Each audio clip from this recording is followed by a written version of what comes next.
ఉద్యోగులే ఇక్కడ కూలీల అవతారం ఎత్తవలసి వస్తుంది.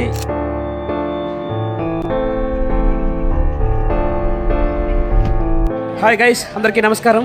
ఈరోజు మనము ఈ వీడియో ద్వారా ఎలక్షన్ డ్యూటీ ఎంత కష్టంగా ఉంటుంది, ఎంత కష్టమైనా సరే ఉద్యోగులు ఏ విధంగా నిర్వహించారు అనేది మీకు ఈ వీడియో ద్వారా పూర్తిగా తెలియపరచడం అనేది ఉంటుంది. ఎలక్షన్ డ్యూటీ పడిన ఉద్యోగులు తప్పించుకునే అవకాశం అయితే ఉండదు. ఖచ్చితంగా ఎలక్షన్ డ్యూటీ చేయాలి. వారికి మొట్టమొదట ఆ మండలంలో పనిచేస్తున్నటువంటి అధికారుల నుంచి ఎలక్షన్ ఆర్డర్ వస్తుంది. ఆ ఆర్డర్ వచ్చినట్టు మనం రిసీవ్ చేసుకున్నామంటే ఖచ్చితంగా మనం ఎలక్షన్ డ్యూటీ చేస్తున్నామని చెప్పేసి ఒప్పుకున్నట్టే అవుతుంది. మనకు పడినటువంటి డ్యూటీకి సంబంధించి ఒక ట్రైనింగ్ జరుగుతుంది. ఆ ట్రైనింగ్కి మనం ఖచ్చితంగా హాజరవ్వాలి. ఆ ట్రైనింగ్ అనంతరం మనకి వేరే మనం పనిచేస్తున్న నియోజకవర్గం కాకుండా మనకి సమీపంలో ఉన్నటువంటి ఏ నియోజకవర్గాన్ని అయినా సరే మనకి ఆ నియోజకవర్గంలో పనిచేయడానికి డ్యూటీ వేస్తారు. ప్రతి నియోజకవర్గానికి ఒక డిస్ట్రిబ్యూషన్ సెంటర్ ఉంటుంది. అయితే అది ఎలక్షన్ ముందు రోజు మనకి కేటాయించిన నియోజకవర్గం యొక్క డిస్ట్రిబ్యూషన్ సెంటర్కి మనం హాజరవ్వాలి. డ్యూటీ ఎక్కడ పడింది? నాకు డ్యూటీ జోగిపేట మండలం లోకల్లో పడింది సార్. ఎక్కడ పడినా డ్యూటీ దగ్గర పడినా దూరం పడినా మనం చేయడం అనేది మన యొక్క బాధ్యత. నిర్వర్తించాలి, సమర్థవంతంగా నిర్వర్తించాలి. Okay sir.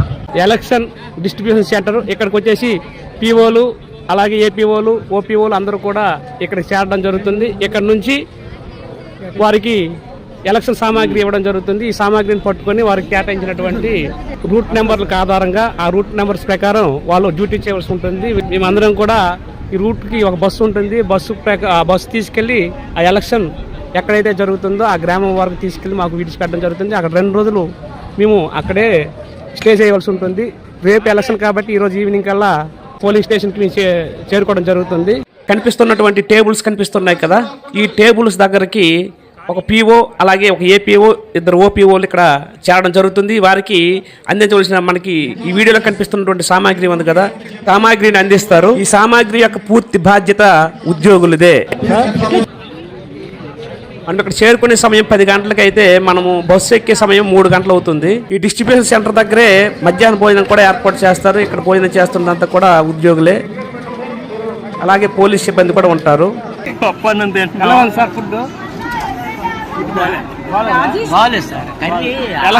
ఇంకా ఘోరంగా ఉంది. ఎలక్షన్ డ్యూటీలో ఫుడ్ ఇలా ఉంటుంది అన్నట్టు అర్థం చేసుకోవాలి. ఎలక్షన్ కష్టాలు అవి, వేసవిలో ఎలక్షన్ కష్టాలు. సాంబార్ ఆదివారం చికెన్ ఉండాలి కానీ పప్పు. ఉద్యోగులకు అందించిన సామాగ్రి ప్రతి ఒక్కటి కూడా అంటే ఈవీఎం మిషన్స్ నుంచి ప్రతి ఒక్క కవర్తో ప్రతి ఒక్క పేపర్తో కూడా ప్రతి దాన్ని కూడా మనం చెక్ చేసుకోవాలి. ప్రతి ఒక్క వస్తువు చిన్న చిన్న గుండు పిన్నుతో సహా అన్ని వస్తువులు కూడా మనం చెక్ చేసుకుని వెళ్ళాలి. అలాగే అది పూర్తయిన తర్వాత రిమైనింగ్ ఏవైతే ఉన్నాయో అవన్నీ కూడా వాళ్ళకి అప్పచెప్పాలి. ఉద్యోగులే ఇక్కడ కూలీల అవతారం ఎత్తవలసి వస్తుంది. ఈ సామాగ్రిని అంతా మోసుకుంటూ బస్సుల వరకు వెళ్లాల్సి వస్తుంది. ముఖ్యంగా మహిళలకు ఈ డ్యూటీ అనేది చాలా నరకమైన చెప్పాలి. ఎందుకంటే ప్రతి ఒక్క విషయం సమానంగా పోటీ పడుతూ చేయాలి, లాస్ట్ వరకు విజయవంతం చేయాలి. ఈ 2 రోజులు కూడా వాళ్ళు చాలా ఇబ్బందులు ఎదుర్కోవాల్సి వస్తుంది. ఆ బస్సులు మనకి కేటాయించినటువంటి బస్సులు ఈ విధంగా ఉంటాయి. ఈ బస్సుకి మనము ఎక్కవలసి ఉంటుంది. అలాగే మనకి ప్రతి ఒక్కరికి కూడా రూట్ నెంబర్లు ఉంటాయి. వారికి రూట్ నెంబర్కి అనుగుణంగా ఆ బస్సులు కేటాయిస్తారు. మేము ఎక్కినటువంటి బస్సు ఇది. ఇక్కడ నుంచి 45 కిలోమీటర్లు ఉన్నటువంటి ఒక మారుమూల గ్రామంలో మాకు డ్యూటీ పడింది. అయితే ఆ డ్యూటీకి సంబంధించి మేము ఇక్కడ 3 గంటలకు బయలుదేరితే మేము చేరేసరికి 5:30 గంటలు అయింది. అయితే అక్కడ చేరిన వెంటనే కూడా ఎలక్షన్ ముందు రోజు సాయంత్రం చేరాం కాబట్టి చేరిన వెంటనే రిలాక్స్ అవ్వడానికి ఏమీ ఉండదు అక్కడ. ఎందుకంటే రేపు ఎలక్షన్ ఏమైతే జరుగుతుందో దానికి సంబంధించినవన్నీ కూడా మనం ముందు రోజే నైట్ ఎంత టైం అయినా సరే దాన్ని ప్రిపేర్ చేయాలి. మేము అదంతా కూడా ప్రిపేర్ చేయడానికి మాకు చాలా సమయం పట్టింది. ఇప్పుడు మనం చూస్తున్నది పోటీలో ఉన్నటువంటి అభ్యర్థులు 3 నుంచి 2కి 2 నుంచి 1కి 1 నుంచి వీవీప్యాట్కి కనెక్షన్ ఇవ్వాలి. అంతే కదా సార్? వీవీప్యాట్ నుంచి దానికి కనెక్షన్ అన్ని మిషన్స్ సరిగ్గా పనిచేస్తున్నాయా లేదా అనేది ఈ విధంగా చెక్ చేసుకోవాల్సిన అవసరం కూడా ఉంటుంది.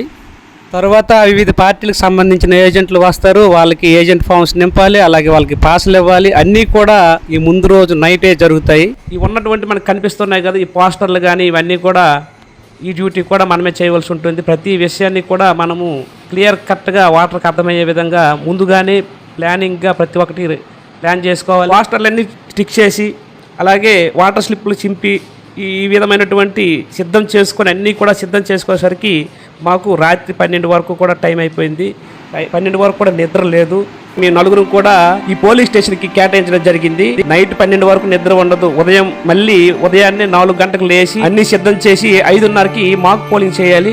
5:30 మాక్ పోలింగ్ చేసే సమయానికి మళ్ళీ 7 గంటలు అయిపోతుంది. 7 గంటలకి పోలింగ్ అనేది ప్రారంభమవుతుంది. మనం పోలింగ్ చూస్తున్నాం. ఇక్కడ నుంచి నాన్ స్టాప్ గా మరి ఎటువంటి బయట సమాజంతో మనకు సంబంధం ఉండదు. మనకి ఇప్పుడు కనిపిస్తున్న వారు ఎలక్షన్ ఏజెంట్లు. వాళ్ళు చాలా సపోర్టివ్గా ఉన్నారు. ఎటువంటి ఇబ్బంది లేకుండా మాకు ఈ పోలింగ్ అనేది పూర్తి చేయడం జరిగింది.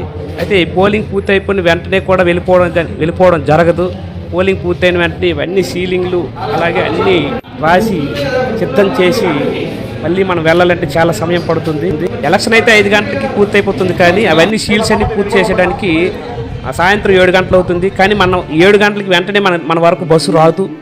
ఎందుకంటే అందరినీ తీసుకుని వెళ్ళాలి కదా. రెమ్యూనరేషన్ కూడా అదే రోజు ఇవ్వడం జరుగుతుంది. సాయంత్రం ఎవరెవరైతే ఈ పోలింగ్ స్టేషన్కి పనిచేసారో మొత్తం రెమ్యూనరేషన్ పీఓకి అప్పచెప్తారు. పీఓ ద్వారా మిగతా వారందరికి కూడా ఇవ్వడం జరుగుతుంది. మళ్ళీ ఏదైతే మనకి ఇంతకు ముందు కేటాయించారో రూట్ నెంబర్ 8 బస్సు అనేది మనకి వరకు రావాలి, సెంటర్కి రావాలి. ఆ పోలింగ్ స్టేషన్కి వచ్చి మమ్మల్ని పికప్ చేసుకొని మళ్ళీ ఇంతకు ముందు ఏదైతే ఉందో డిస్ట్రిబ్యూషన్ సెంటర్ అక్కడికి వెళ్ళాలి. అక్కడికి వెళ్ళిన తర్వాత వాళ్ళకి సామాగ్రి అప్పచెప్పాలి. మేమైతే పోలింగ్ సామాగ్రి అంతటినీ కూడా సబ్మిట్ చేసేసరికి మాకు రాత్రి 10:30 అయ్యింది. అయితే మేము లక్కీగా ముందు రోజే కారుతో వచ్చాం కాబట్టి మాకు ఎటువంటి ఇబ్బంది లేకుండా మళ్ళీ ఇక్కడ నుంచి 1.5 అవర్లో ఇంటికి చేరి రాత్రి 12 గంటలకి ఇంటికి చేరడం జరిగింది. ఇదండి ఎలక్షన్ డ్యూటీ పడినటువంటి ఉద్యోగుల పరిస్థితి. మరి ఈ వీడియో కనుక మీకు నచ్చినట్లయితే ఖచ్చితంగా మీరు లైక్ చేస్తారని కోరుకుంటూ thank you for watching. Thank you very much.